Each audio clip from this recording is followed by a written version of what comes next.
The world applauded when Yellowstone creator Taylor Sheridan bought the legendary Sixes Ranch for $341 million, gaining 266,000 acres of Texas history.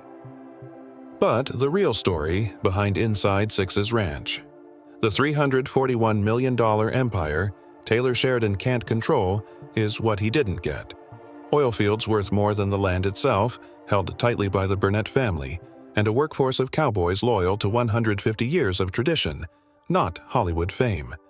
With $50 million a year just to break even and a drought that nearly bankrupted the last owners, the true cost of this empire is hidden beneath the surface.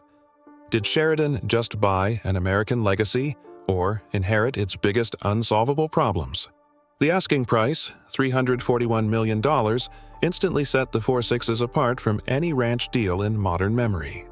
The sale included all three divisions: the original headquarters near Guthrie in King County, the Dixon Creek spread in Carson and Hutchinson counties, and the Frisco Creek division up in Sherman County. Altogether, the purchase covered 266,255 acres, more land than the city limits of San Antonio, stretching across 4 Texas counties and a patchwork of native prairie, creek bottoms, and cultivated pasture. Taylor Sheridan, known to most as the man behind Yellowstone, stepped into the deal not as a celebrity buyer, but as a Texas-born horseman with a sharp eye for business. His group didn't just buy open country. They acquired a fully operational cattle and horse empire: 7,000 mother cows, 1,200 horses, 119 pastures, 66 water systems, and a headquarters compound that's been the nerve center of Texas ranching for over a century. The Four Sixes remains headquartered in Guthrie, which is more of a crossroads community than a town. Population, roughly 160. In fact, Guthrie is essentially the ranch itself, with every road and mailbox tied to the operation's daily rhythm. The scale is almost impossible to grasp without numbers.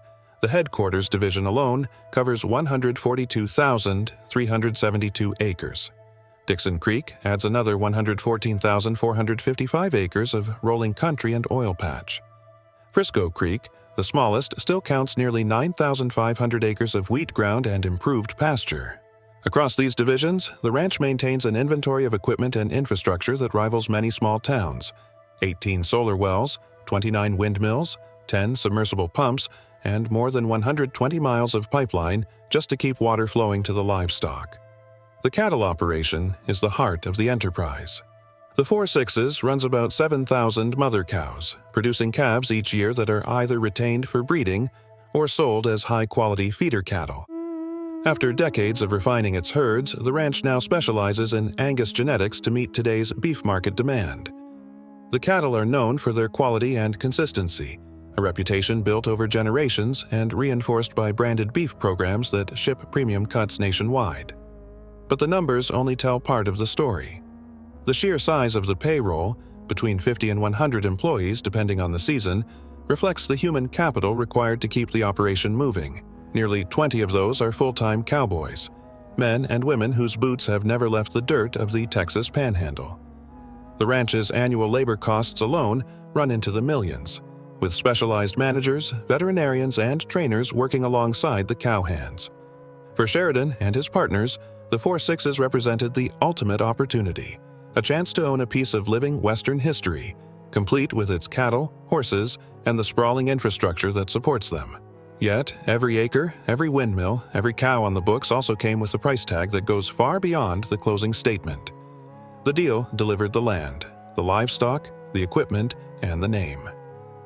What it didn't deliver, guaranteed profits, mineral windfalls, or the loyalty of families who have worked these pastures for generations, would soon become clear.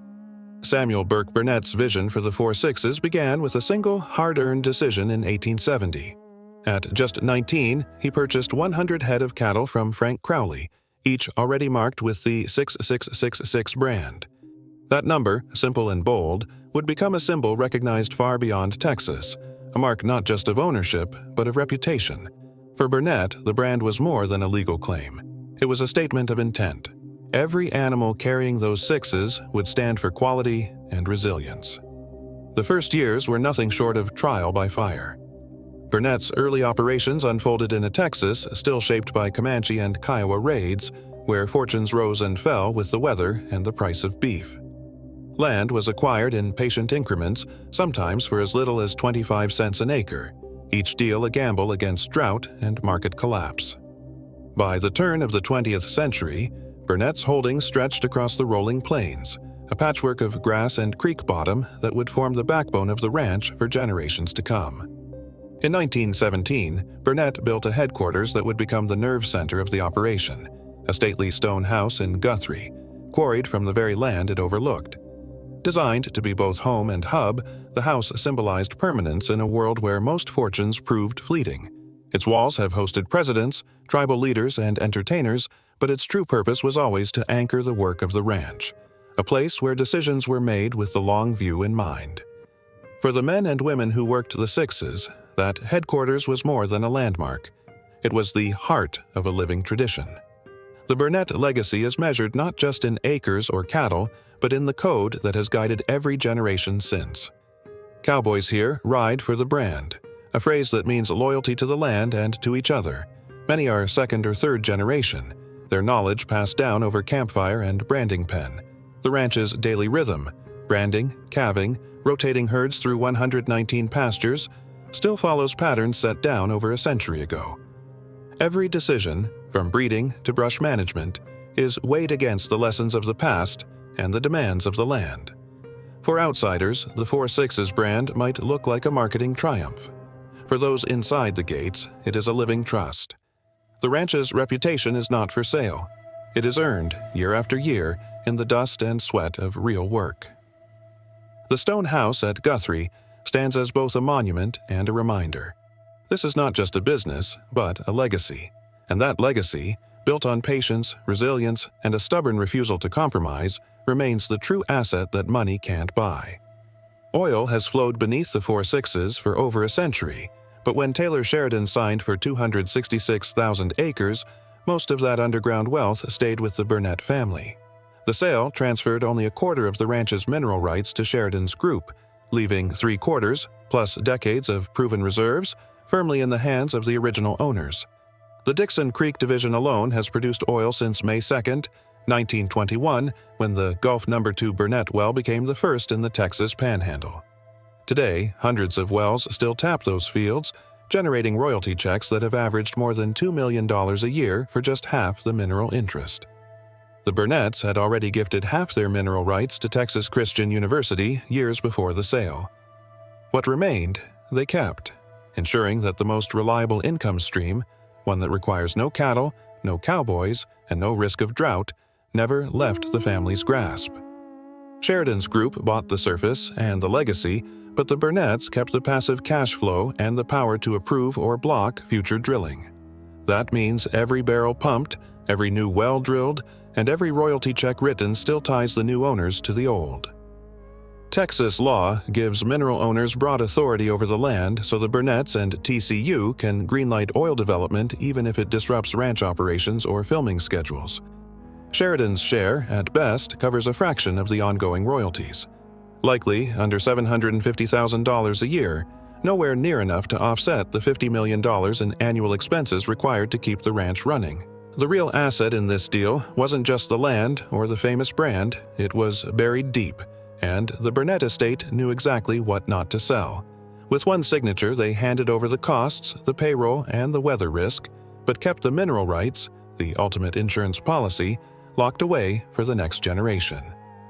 Every acre at the 4 Sixes comes with a price tag that stretches far beyond its purchase value. The ranch's surface operations demand a relentless outflow of cash, driven by a sprawl of infrastructure few outsiders ever see. Across 266,000 acres, the land is divided into 119 pastures, some stretching to nearly 16,000 acres each requiring regular fence repair, rotation planning, and careful monitoring to prevent overgrazing. Water is delivered through a network of 18 solar wells, 29 windmills, 10 deep submersible pumps, and 66 watering tubs, all fed by over 120 miles of pipeline. Keeping that system running in the Texas climate is an engineering challenge in itself, with pumps and troughs needing constant maintenance and miles of pipe vulnerable to drought, freezing, or livestock damage. The payroll alone is a major line item. Depending on the season, the ranch employs between 50 and 100 people, including nearly 20 full-time cowboys, veterinary staff, managers, mechanics, and support crew. Competitive salaries and benefits are necessary to attract the kind of expertise required for managing high-value genetics, large-scale grazing, and complex equipment. At an average of $50,000 per employee, annual labor costs can easily top $5 million, and that's before accounting for insurance, housing, and specialized roles like trainers or breeding technicians. Equipment and infrastructure costs run just as high. The ranch maintains a fleet of trucks, tractors, trailers, and heavy machinery, each piece essential for moving cattle, fixing fences, drilling wells, or feeding livestock during lean seasons. Routine maintenance, fuel, and replacement parts for this machinery add millions more to the annual expense sheet. Even the basics of land management, brush clearing, prescribed burns, and invasive species control require both manpower and materials, with costs that can spike during drought or after storms. Then, there's the sheer cost of keeping 7,000 mother cows and 1,200 horses healthy and productive. Veterinary bills, feed supplements, mineral blocks, and vaccination programs add up quickly, especially during tough years when forage is thin or disease risk rises. The ranch's break-even point sits high. With annual operational costs estimated at $50 million or more, every line on the ledger demands scrutiny. For Sheridan and his partners, the surface rights delivered a working empire, but also a financial commitment that requires constant, disciplined management just to keep the gates open. Daybreak at the Four Sixes starts with the same ritual it has for generations. Coffee brewed before sunrise, horses saddled in near silence, and a crew of cowboys whose family names are carved into the ranch's history. Many have worked these pastures since their teens, some following fathers and grandfathers who rode for the brand before them. Their loyalty isn't written in contracts, it's built on years of shared hardship and the unspoken rule that the land comes first. The arrival of film crews introduced a new kind of rhythm. Call sheets and lighting schedules now compete with the cadence of branding, gathering, and rotating herds. Where the work once followed the weather and the needs of the cattle, now it's often dictated by production timelines. The crew might be ready to roll cameras at 10 a.m., but the cattle don't check the clock. Spring calving, for example, can't be paused for a retake. When a heifer needs help, every hand drops what they're doing, whether a director is waiting or not. Many of the cowboys have never drawn a paycheck from an entertainment company. Their expertise is measured in years on horseback, not in hours billed to a studio. For some, the idea of wrangling cattle for a scene instead of a branding pen feels foreign. The fee Paramount pays for filming access is substantial, but it doesn't buy trust overnight. The crew's presence can slow down daily work, and even small disruptions, an open gate, a startled horse, can ripple through the day's operations. There's pride in the way things have always been done. It's not just about tradition for its own sake, it's about stewardship. Fences are mended, water checked, and cattle moved on a schedule dictated by grass and weather, not by scripts. The cowboys know the land's limits and its moods. For them, the ranch's legacy isn't a backdrop. It's a trust handed down, one that can't be hurried or staged. Hollywood can bring money and attention, but the loyalty of these hands and the knowledge they carry remains something money can't command. The real work continues, sunrise to sunset, whether the cameras are rolling or not. In the spring of 2011, the Four Sixes faced a drought so severe that even the oldest hands couldn't recall anything like it. Water sources dried up across the panhandle, grass withered, and the land's carrying capacity plummeted. With each passing week, the choice became clearer. Keep the cattle home and risk destroying the pastures, or move the herd out and absorb the staggering cost. Ranch manager Joe Leathers, working side by side with owner Ann Marion, made the call that would define a generation of stewardship. Within weeks, the Sixes began shipping nearly 5,000 cows to leased grass on 9 ranches scattered across 5 states: Wyoming, Montana, Nevada, Nebraska, and Colorado. It was the first time since 1870 that the herd had left Texas for more than a season. The logistics were daunting. Each animal required health papers, transport arrangements, and a destination where water and grass still held out. Reading old bright tags for paperwork took 4 days under a relentless sun, pushing both cattle and crew to the edge. That summer, the ranch adopted electronic ID tags, EIDs, to track every cow and calf, streamlining the process and reducing stress on the animals. The move paid off immediately, cutting labor costs and making it possible to manage the herd across state lines with precision. For the cowboys, the evacuation was more than a job. It was an act of loyalty to land and legacy. Leaving the pastures empty went against every instinct, but Leathers and his crew knew the grass would not recover if grazed to the root. The cost ran into the millions. Lease payments, trucking fees, and the daily expense of monitoring cattle hundreds of miles from Guthrie added up quickly. Yet the alternative, overgrazing the home range, would have meant permanent damage to soils and a loss of genetics built over a century. The cattle didn't return home for nearly 4 years. When the rains finally came, the grass grew back thicker than before, and the herd came back stronger, carrying the proof that sometimes the hardest decisions are the right ones for the land. The lesson, etched into every acre, is that survival here depends on sacrifice, patience, and an unbending respect for the limits of the range. Horses are the pride of the 4/6s, an enterprise that stands more than 40 top quarter-horse stallions at stud, making it a global powerhouse in Western performance bloodlines. The program isn't just about numbers.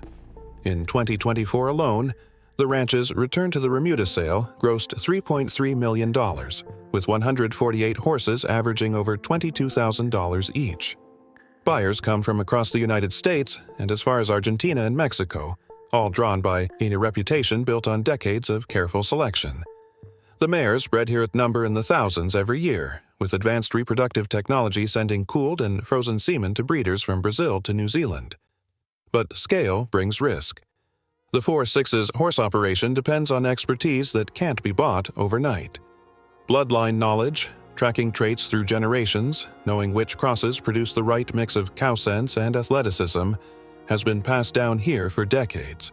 The stallion roster includes descendants of Peppy San Badger, Tanqueray Gin, and Dash 4 Cash, names that mean something in both the branding pen and the show ring. Maintaining that reputation demands more than just capital. It takes seasoned managers, on-site veterinarians, and trainers who understand the difference between a horse that looks good in a catalog and one that can work a full day on the range. The market, too, is shifting under Sheridan's feet. Quarter horse breeding across the country faces headwinds, shrinking AQH, a membership, rising feed and labor costs, and international shipping headaches. Even as top horses command record prices, the pool of buyers narrows, and smaller breeders have begun to exit the industry. The 4/6's size and name recognition offer some insulation, but every year brings new challenges: regulatory changes, disease outbreaks, and the pressure to keep up with fast-moving genetic trends. What once was a closed circle of ranches trading bloodlines is now a global business with expectations for both volume and excellence. Tourism adds another layer of complexity. Since Yellowstone's rise, the ranch has seen a surge in visitors eager to see the horses and the brand in person. Meeting that demand means balancing public curiosity with biosecurity and ensuring the breeding program doesn't become a backdrop for photo ops. Meanwhile, the land itself holds untapped potential: 266,000 acres that could host renewable energy projects or new agritourism ventures if the right expertise can be found. Sheridan faces a crossroads. The 4/6's horse empire is both a crown jewel and a high-wire act, requiring constant attention and deep institutional knowledge. Success isn't guaranteed by money alone. The next chapter will depend on whether tradition and innovation can coexist, and whether the world's most famous ranch can stay ahead of the risks that come with its own legend. Taylor Sheridan's $341 million acquisition of the 666 Ranch secured 266,255 acres, 7,000 head of cattle, and an iconic Texas legacy, but not the mineral rights, which remain with the Burnett estate and generate millions annually. Historical records confirm that only 1/4 of subsurface rights changed hands, a decision documented in county deeds and Texas mineral law. The operational reality: $50 million in annual costs, 119 pastures, and a workforce of up to 100, continues to test even the most experienced owners, as proven by the 2011 drought when the entire herd was evacuated to save the land. While the quarter horse program brings in $3.3 million per year, Its future depends on expertise and tradition that cannot be bought overnight. Some financial details, including full mineral valuations and future lease terms, remain undisclosed.